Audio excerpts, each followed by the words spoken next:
आज का जो हमारा टॉपिक है वो है शानंगधर विशिष्ट है, ठीक है ना। शानंगधर संहिता के जो जो मेन इंपॉर्टेंट जो बात कही गई है वो इसमें हम पढ़ेंगे, ठीक है।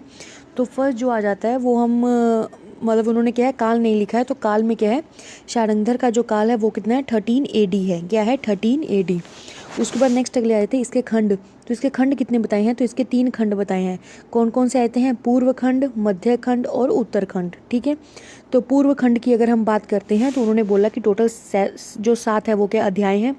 मध्य खंड में 12 अध्याय हैं और उत्तरखंड में कितने हैं, 13 अध्याय हैं, ठीक है। तो जो 7 अध्याय हैं उनका क्या इन्होंने पूर्ण रूप से वर्णन नहीं किया है, जस्ट उन्होंने बोला कि परिभाषा होती है, सामान्य परिचय होता है, रोग विज्ञान होता है, ठीक है। हम जब आगे इसको पढ़ेंगे तो आपको बताएंगे कि इसमें दीपन पाचन के बारे में भी होता है, नाड़ी के बारे में भी होता है, और जो क्षय की स्थिति आती है शरीर में तो उसके बारे में भी होता है कि किस स्टेज में किन किन चीज़ों का क्षय होता है, वो सब हम इसमें पढ़ेंगे। और रोग का भी आ जाता है कि हमें कौन सा, मतलब कि कौन से रोग कितने कितने प्रकार के हैं, वो सब जो हम पढ़ते हैं वो पूर्व खंड में पढ़ते हैं। नेक्स्ट अगला आता है मध्य खंड। मध्य खंड में हमने बोला कि कितने होते हैं, टोटल 12। तो 12 में क्या होते हैं, उसमें क्या इन्होंने बोला है कि औषध परिकल्पनाएं। होता क्या है कि इसमें जो 1 to 10 चैप्टर्स होते हैं वो किस में आ जाते हैं, वो आ जाते हैं भेषज कल्पना के लिए, और जो 11 12 होता है वो किसके लिए चला जाता है, रस शास्त्र के लिए, ठीक है ना। उसमें धातुओं का शोधन मारन जो है वो बताया गया है। नेक्स्ट जो उत्तरखंड है उसमें बोलेंगे टोटल 13 चैप्टर्स। तो 13 चैप्टर में क्या है कि पंचकर्म और नेत्र विज्ञान के बारे में वर्णन है। उसमें क्या, जो 1 से लेकर 12 तक जो चैप्टर है वो आ जाते हैं पंचकर्म के लिए, और जो 13th चैप्टर है वो किसके लिए है, नेत्र क्रियाकल्प के लिए। नेत्र क्रियाकल्प में एक आ जाता है विडालक, एक आ जाता है पिंड। तो पिंडी से याद करना कि ये जो होता है वो क्या है, मतलब विकल्प जो हैं वो बताए हैं, 6-7 बताए हैं, लेकिन जो मेन उन्होंने बोला कि अब शारंगधर पढ़ रहे हैं तो ये है कि जो शारंगधर का जो अवदान है, तो जो पिंडी है ना, पिंड जो हैगा तो वो क्या है, वो शारंगधर का क्या है, अवदान है, ठीक है ना। उन्होंने जो शारंगधर ने इसको क्या है बताया है, ठीक है।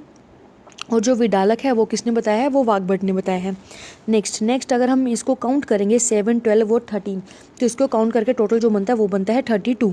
इसके बाद आते हैं जो इसके कुल श्लोका होते हैं वो कितने हो जाते हैं, वो आ जाते हैं 2600। इसमें जो मिलते हैं वो कितने होते हैं, दैट इज़ 2320, ठीक है। उसके बाद नेक्स्ट अगला आ जाता है कि इसमें ना चंदन के बारे में बताया कि कौन सा हमें चंदन लेना चाहिए, किस किस चीज़ में। तो एक आ जाता है हमारे पास चंदन होते हैं, तो चंदन एक श्वेत चंदन होता है, एक रक्त चंदन होता है, जो कि नॉर्मली हम लोग इनकी डिवीजन करते हैं। जो रक्त चंदन है उसके लिए बोला गया है, आपको अगर याद करना है कि उन्होंने बोला कि जो रक्त चंदन है उसके लिए कषाय और लेप यूज़, मतलब अगर हमने कषाय और लेप के लिए करना है तो रक्त चंदन यूज़ करना है, अगर हमें चूर्ण स्नेह आसव अरिष्ट के लिए या अवलेह के लिए करना है तो श्वेत चंदन है। इसको याद करना, तो याद करना है रेड लेक, क्या आ जाएगा, रेड लेक। तो रेड से याद करोगे रक्त चंदन, और लेक, तो लेक से क्या आ जाएगा, कषाय और लेप, ठीक है। उसके बाद नेक्स्ट अगला आता है सवीरता अवधि। सवीरता अवधि का मतलब क्या होता है, लाइफ स्पेन, ठीक है। तो उसमें क्या बताया गया है सवीरता अवधि में, उन्होंने बोला है कि अगर हम वनस्पति जो द्रव्य है उनका क्या है, अगर हम 1 वर्ष के बाद प्रयोग करते हैं तो वो क्या है, या 1 वर्ष के बाद क्या हो जाती हैं, वो वीर्यहीन हो जाती है, मीन्स उनकी जो पोटेंसी होती है वो कम हो जाती है। चूर्ण की 2 मंथ के बाद बोली गई है, ठीक है। उसके बाद वटी जो है, वटी अवलेह, और इसमें क्या, इसमें ऐड कर लो कि काष्ठ औषधियाँ और लघु पाक औषधियाँ, ठीक है ना। इसमें ऐड कर लो कि वटी अवलेह नहीं है, उसके साथ काष्ठ औषधियाँ भी हैं और लघु पाक औषधियाँ भी हैं, वो भी क्या, उनका कितना बताया कि 1 वर्ष पश्चात क्या हो जाएगी, वो वीर्यहीन, मीन्स की पोटेंसी जितना वो काम कर सकती हैं उतना वो नहीं करेंगे, मीन्स रिजल्ट उसके नहीं आएंगे। नेक्स्ट अगला आता है स्नेह। तो स्नेह में तेल और घृत आ जाता है। तो जो तेल पाक होता है और घृत पाक होता है उसकी उन्होंने टोटल जो बताई है, कितनी बताई गई है, जैसे स्नेह है तो स्नेह का उन्होंने बोल दिया कि 1 वर्ष 4 मास है, तो 1 वर्ष में 12 महीने होते हैं और 4 मास बोल दिया, तो 12 + 4 कितने हो जाएंगे, टोटल 16 हो जाएंगे, इतना हो गया। अब स्नेह में हम चतुर्विध स्नेह पढ़ते हैं, घृत तेल वसा मज्जा। जो मोस्टली पाक की बात की जाती है उस टाइम पे घृत और तेल के पाक की बात करते हैं।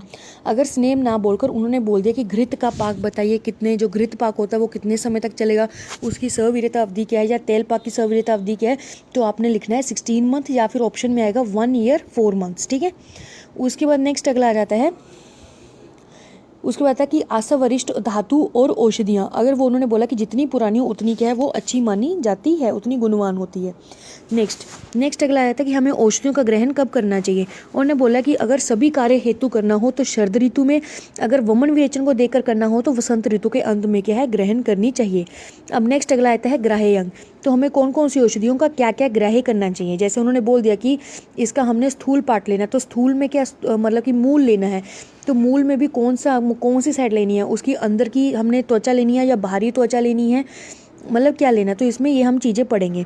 तो जैसे कि उन्होंने बोल दिया, अगर फॉर एग्जांपल आप लोग जैसे कि कोई मेडिसिन बनाएंगे तो उसमें क्या बोल दिया कि आपको क्या है तेल यूज़ करना है, पर तेल नहीं बताया कि कौन सा करना है, सरसों का करना है, तिल का करना है, कुसुम का करना है, किसका करना है, उन्होंने ऐसा कुछ नहीं बताया। तो आपको क्या है, आपको वहाँ लगाना है तिल का तेल यूज़ करना है।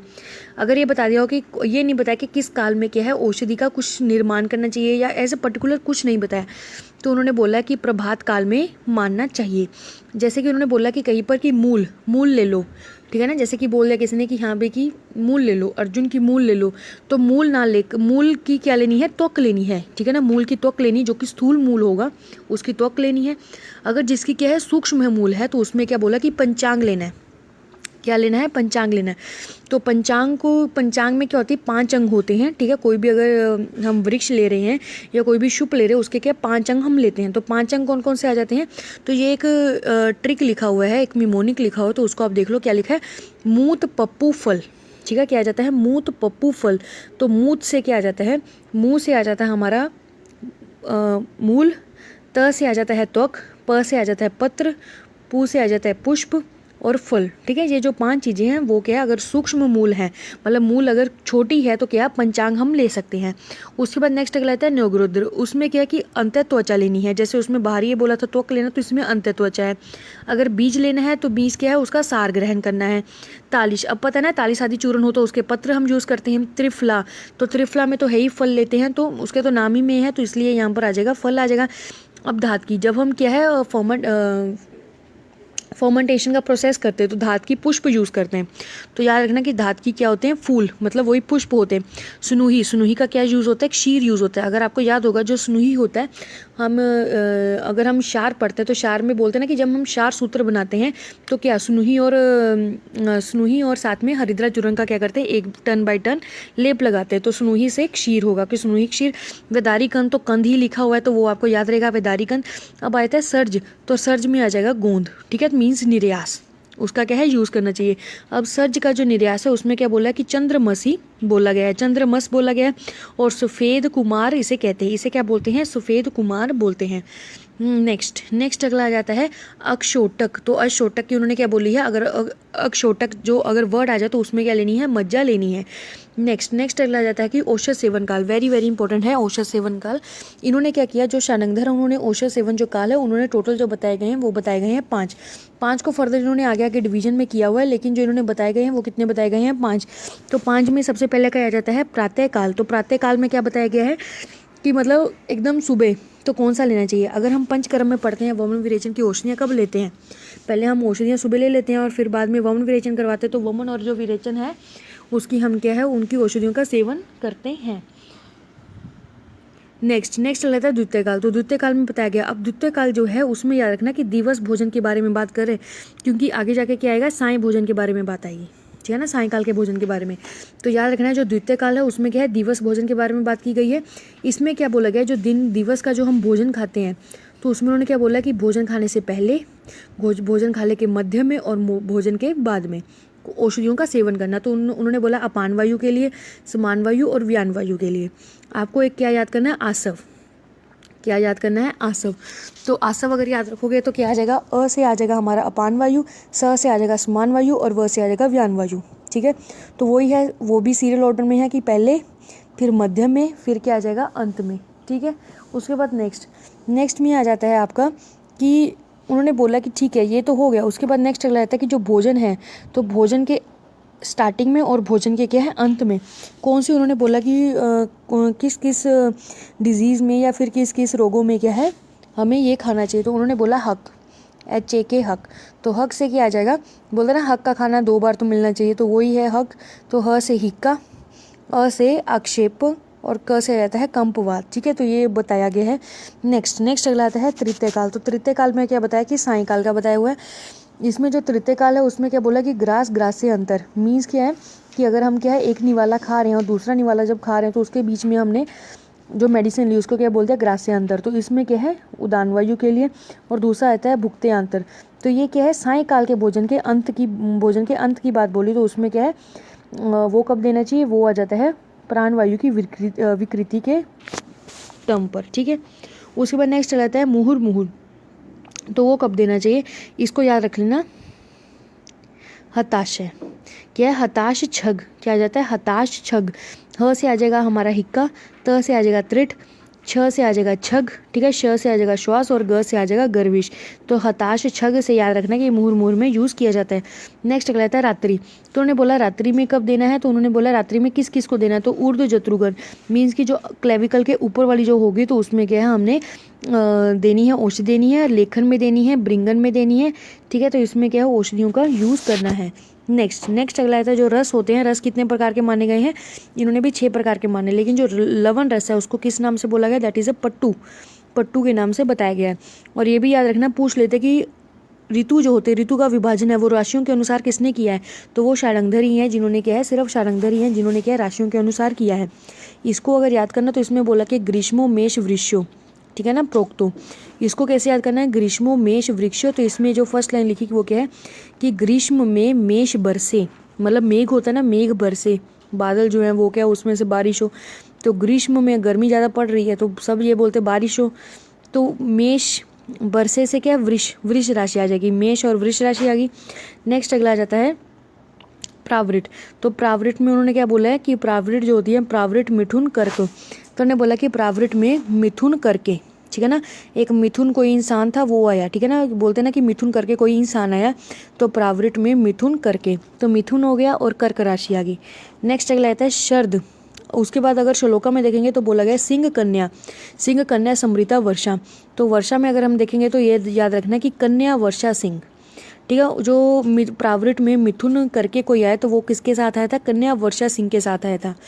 तो कन्या वर्षा सिंह, तो वर्षा से रखना कि वर्षा ऋतु में क्या है कन्या और सिंह राशि के बारे में बताया गया है, ठीक है ना, उसमें जब डिवीजन की है। नेक्स्ट अगला आ जाता है हमारे पास शरद। तो शरद ऋतु में क्या बोला उन्होंने कि शरद में वृश्चिक को तोला, ठीक है ना, तो वृश्चिक को तोला, तो वृक्ष से तो वृक्षक ही हो जाएगा, ठीक है, और तोला से तुला, ठीक है। उसके बाद नेक्स्ट अगला आता है हेमंत। तो हेमंत का धन ग्रहण करो, तो धन से आ जाएगा धनु और ग्रहण से ग्रहयो, ठीक है। उसके बाद नेक्स्ट अगला आ जाता है हमारे पास बसंत। तो बसंत में क्या बोला है कि बसंत में कुंभ और मीन। तो बसंत में याद करना हो तो याद रखना कि जो कुंभ होता है कुंभ में जाओ मनाओ, मतलब कि बसंत में कुंभ मनाओ, ठीक है ना, बसंत ऋतु में क्या कुंभ मनाना चाहिए। तो इस तरह क्या है ये हमारी जो ऋतु का विभाजन है वो बताया गया है। नेक्स्ट अगला आता है यम दृष्टा। तो यम दृष्टा का जो काल है सबसे पहले पूछ लेते हैं कि किसने बताया है, शारंगधर ने बताया है। उसको बताया था कि इसने कौन सी ऋतुओं के साथ यम दृष्टा का बताया गया है। तो याद रखना कागवड़, काग, तो क से आ जाएगा कार्तिक और अग से आ जाएगा अगहन, ठीक है, क्या आ जाएगा अगहन। तो उन्होंने बोला कि कार्तिक के अंतिम के 8 दिन और अगहन के प्रारंभिक के 8 दिन, इन दोनों को जब मिलाते हैं तो क्या बनता है यम दृष्टा बन जाता है। और इन दिनों में क्या बोला गया है कि ये क्यों बताया गया यम दृष्टा, इन दिनों में क्या है आपको कम खाना होता है, दैट इज अ सो अल्प भक्षणम, ठीक है। नेक्स्ट जो टॉपिक है वो क्या आ जाता है, वो आ जाता है नाड़ी की परीक्षा। तो नाड़ी की परीक्षा क्या है, सबसे पहले ये पूछ लिया जाता है कि सर्वप्रथम किसने वर्णन किया, तो वो शारंगधर ने वर्णन किया है। कहाँ किया है, तो ये रेफरेंस दिया गया है कि शारंगधर पूर्वखंड 3 अध्याय में बताया गया है। अब उन्होंने बोला कि यहाँ पर जो नाड़ी है ना, तो नाड़ी के बारे में उन्होंने बताया गया, नाड़ी परीक्षा के बारे में उन्होंने बोला है करस्य अंगुष्ठ मूल। तो उन्होंने बोला कि कहाँ पर फील होता है, कहाँ पर होता है अंगुष्ठ के जहाँ मूल होता है वहाँ से हम अगर उसको दबाते हैं, ठीक है ना, तो वहाँ क्या होता है अगर हम वहाँ उसको दबाते हैं तो वहाँ क्या धमनी महसूस होती है, ठीक है। अगर हम धमनी को वहाँ फील करते हैं तो क्या फील होता है, दैट इज़ अ जीव साक्षिणी। अब देखो उन्होंने बोला अंगुष्ठ के मूल, तो आपको पता होगा एक रेडियस की एक रेडियस होती है ना हमारी यहाँ पर जो जाती है, तो रेडियस पर अगर हम हाथ रखते हैं ठीक है ना, उसमें अगर हम उसको दबाएंगे तो क्या होगा, धमनी। तो उससे क्या होगा कि जीव की साक्षी हमें महसूस होती है। और साथ में बोला गया है कि उससे क्या होगी, जो चेष्टा अगर हमें उससे पता लग जाएगी कि सुख है या दुख है, मीन्स वो रोग से ग्रस्त है या नहीं है, ठीक है। तो वो चीज़ जो है वो कहाँ से हमें पता लगती है, नाड़ी से पता लगती है। नेक्स्ट अगला आता है कि जो नाड़ी हम देखते हैं वो कौन सी होती है, वातज, पित्तज, कफज, जो 3 उंगलियाँ होती हैं हमारी। तो उन्होंने बोला कि वातज की नाड़ी में क्या आपको दिखता है, तो वातज की अगर नाड़ी कोई इंसान होगा उसमें क्या वातज गुण ज़्यादा होगा, या वातज उसकी प्रकृति होगी, या जो उसको रोग होगा उसमें वातज की प्रकृति होगी। तो उन्होंने बोला कि वातज जो दोष है उसको कैसे ढूंढना है। तो उन्होंने बोला कि जलोका, उसकी जो चाल होगी वो कैसी होगी, जलोका और सर्प की तरह। अब सर्प तो पता है कि जिगजैग, वो एक जगह में ना जाकर वो जिगजैग पोजीशन में जाएगा। नेक्स्ट अगर आता है पित्त। तो पित्त में याद क्या करना आपको, कुलिंग, काक और मंडूक। तो मंडूक क्या होता है, मेंढक होता है। तो मेंढक पता उछल उछल कर जाता है, तो उसकी भी क्या है, एकदम से सीधी नहीं रहेगी, वो जंप करती हुई आपको दिखाई देगी, मतलब फील करेंगे आप उसको। नेक्स्ट अगला आता है कफ। तो कफ में क्या बोला है, हंस प्रावत, कि हंस की तरह और प्रावत की तरह क्या है, वो एकदम धीमे धीमे चल रही है। नेक्स्ट अगला आता है सन्निपातज। तो सन्निपातज में उन्होंने एक बोल दिए हैं, 3 नाम बोल दिए उसको, तलब के साथ आपको याद करना है, तलब। तो त से आ जाता है तीतर, ल से लाभ आ जाता है, और व से आ जाता है वृत्तिका, ठीक है, मतलब बत्तख, ठीक है, बत्तख बोला गया। उसके बाद नेक्स्ट अगला आता है द्विदोषज। तो अगर द्विदोषज आ जाएगी तो उसमें क्या, कभी वो तेज चलेगी तो कभी वो मंद में चलेगी, ठीक है ना। वही बोला है कदाचित मंदम गमना नाम, और कदाचित क्या है, वेग वहिनी, मीन्स कभी फास्ट कभी स्लो। असाध्य में क्या आ जाएगा, स्थान विच्युत नाड़ी हंती, ठीक। उसके बाद उन्होंने प्राण नाशिनी भी एक नाड़ी होती है, उसमें क्या बोला है कि स्थिरता चलती, ठीक है, धीमे धीमे वो आराम से चलेगी। या समृता प्राण नाशिनी। अति क्षीणा, वो क्या होगी, बहुत ज़्यादा क्षीण होगी, ठीक है, बहुत कम क्या है वो फीवेबल होगी। और साथ में क्या बोला है, च शीता, वो क्या अगर हम हाथ स्पर्श करेंगे तो वो आपको ठंडी, मतलब वो जो जगह है वो आपको ठंडी टाइप की महसूस होगी। तो उससे आपको समझ लेना चाहिए ये क्या है, प्राणनाशिनी नाड़ी के बारे में बताया गया है। नेक्स्ट अगला आ जाता है ज्वर। तो ज्वर, अगर आप किसी को भी ज्वर हो जाता है तो अगर हम उसको स्पर्श करते हैं तो पहले तो उष्ण दिखता है, तो स उष्ण आ गया। और वेगवती का मतलब क्या, फास्ट दिखेगी। अगर काम और क्रोध है, क्रोध में भी क्या, वेग वही मीन्स की फास्ट हो जाएगी। लेकिन अगर किसी को चिंता और भय है तो शीन नाड़ी की तरह। अगर दीप्त अग्नि है तो उसमें भी वेगवती और लघवी, ठीक है, ये याद करना है। अगर स्वस्थ, याद रखना कि अगर स्वस्थ पुरुष के बारे में पूछ ले, सुखी पुरुष के बारे में पूछ ले, और निरोग पुरुष के बारे में पूछ ले, इन सभी का एक ही आएगा, वो क्या आएगा, स्थिर और बलवान। अगर मंद हो गई, शीन धातु होगी तो मंद तारा की तरह वो नाड़ी चलेगी। अगर रक्त विकार वाली होगी तो कुष्ण और गुरवी, क्या आ जाएगा, गुरवी नाड़ी की तरह होगी। और नेक्स्ट अगला था, अगर किसी को क्या है, भूख लगी है, शुद्धित, तो वो चपल नाड़ी की तरह होगी। अगर क्या है कोई क्या है, तृप्त है, मीन्स कि उसको खाना खुना खा के वो तृप्त हो चुका है, तो वो क्या है, उसमें तृप्त रहेगी, मतलब उसमें क्या है, स्थिरता रहेगी, ठीक है ना, उसको जब कुछ प्रॉब्लम ही नहीं है। नेक्स्ट जो बताया गया है, अब हमने क्या है, नाड़ी के बारे में पढ़ लिया। अब आ जाता है नेत्र। तो नेत्र के बारे में क्या बताया गया, अगर किसी में वात दोष की है तो उसका जो वो उसमें कैसे लक्षण दिखेंगे, रुक्ष से तो आप पहचान लेंगे। याद रखना कि वो कैसा होगा, धूम्र वन नहीं होगा, अरुण वन का होगा, और कोणगत होगा। कोणगत का मतलब क्या होता है, जो उसकी आंखें होंगी ना वो धसी हुई होंगी, मतलब कहाँ धसी हुई होंगी, एज अ कोने की तरफ, ठीक है ना, धसी हुई होंगी। और एक आ जाता है इसका स्तंभन, ठीक है ना, स्तंभ आ जाता है। नेक्स्ट अगला आता है पित्तज। तो पित्तज में उन्होंने क्या बोला, दीप द्वेषी नेत्र। जो व्यक्ति होगा उसको क्या है कि जहाँ पर कुछ जलता हुआ दिख रहा होगा, जहाँ फिर ज़्यादा रोशनी होगी, वहाँ से उसको द्वेष होना स्टार्ट हो जाएगा। नेक्स्ट आ जाता है कफज। कफज में क्या, उसकी जो आई साइड है वो वीक हो जाएगी और मल उसके आंखों के साइड में आने शुरू हो जाएंगे। त्रिदोषज में उन्होंने क्या बोल दिया कि वहाँ पर स्राव, दैट इज अ सलिल स्रावी का मतलब क्या, निरंतर वहाँ पर क्या है, स्राव होता रहेगा, ठीक है, ये चीज़ बताई गई है। नेक्स्ट अगला आता है जीवा। तो जीवा में क्या बोला गया, जो जीवा परीक्षा होती है उसमें बोला कि अगर वातज है तो शाक पत्र प्रभा की तरह जीवा होती है, ठीक है। अगर पित्तज है तो रक्त की तरह, लिखा नहीं है तो लिख लो, पित्तज जो होगा वो रक्त और श्यावन का होगा। और जो कफज होगा वो आर्द्र होगा और धवला। और त्रिदोषज जो होगा वो क्या होगा, परिदग्ध खर स्पर्श जीवा, ठीक है ना, परिदग्ध खर स्पर्श जीवा ये होगा। और साथ में क्या उन्होंने बोला, कृष्ण वन की जीवा होगी। इसमें कैसी जीवा होगी, जो त्रिदोषज होगा उसमें कृष्ण वन की जीवा होगी। नेक्स्ट रहता है मूत्र परीक्षा। तो मूत्र परीक्षा में बोला वातज होगा तो उसमें पांडुवन्नी मूत्र होगा। पीतज है तो उसमें नील और साथ में पीत वन का होगा। रक्तज है तो उसमें रक्तवन्नी होगा। कफज में याद रखना कि फेन, ठीक है ना, फेनिल युक्त होगा, मतलब फेन युक्त होगा। और साथ में क्या है, वधल, ठीक है ना, वधल मूत्र होगा।